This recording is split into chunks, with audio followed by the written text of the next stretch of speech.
গুপ্তধন উদ্ধারকারী একটি টিম মেটাল ডিটেক্টরের সিগন্যাল পেয়ে একটা জায়গা ঘুরতে শুরু করে। ঘুরতে ঘুরতে একটা সময় তারা দেখতে পায় এটা আসলে একটা পুরনো কবর। আর এই পুরনো কবর বা সমাধিস্থলে কি রয়েছে তা দেখার জন্য এক এক করে কবরের চাঁদ খুলতে থাকে। সমাধিস্থলের চাঁদ অর্ধেকটা খোলা হলে একটা প্লেটে দেখা যায় কিছু মোহর রয়েছে। আর এই মোহরগুলো এক পাশে রেখে সমাধিস্থলের পুরোটা চাঁদ আস্তে আস্তে খোলা হয়। পুরোটা চাঁদ খোলার পর দেখা যায় ভিতরে মৃত মানুষের কঙ্কাল ছাড়া আর কিছু অবশিষ্ট নেই। কঙ্কালের পাশে রয়েছে দুটি মাটির পাত্র আর হাতে রয়েছে একটি চুরির মতো বস্তু। চুরিটা আস্তে আস্তে খোলা হয় এবং এক পাশে রেখে দেওয়া হয়। চুরিটা এক পাশে রেখে কঙ্কালটার ঘাড়ের কাছে কি যেন একটা দেখা যাচ্ছিল তা দেখে পরিষ্কার করতে শুরু করে। পরিষ্কার হয়ে গেলে সেটা হাতে তুলে নেয়। সেটা দেখতে অনেকটা গলার হারের লকেটের মতো দেখা যাচ্ছিল।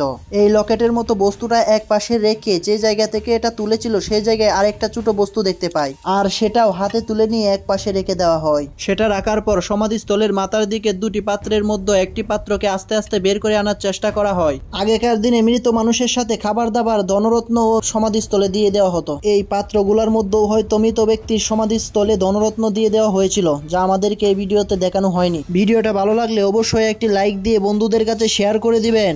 আর আমার চ্যানেলটা সাবস্ক্রাইব করার জন্য আমি অন্যদের মতো কাবা শরীফ বা মায়ের দোহাই দেব না। আপনারা দয়া করে নিজে থেকে আমার চ্যানেলটা সাবস্ক্রাইব করে দিবেন।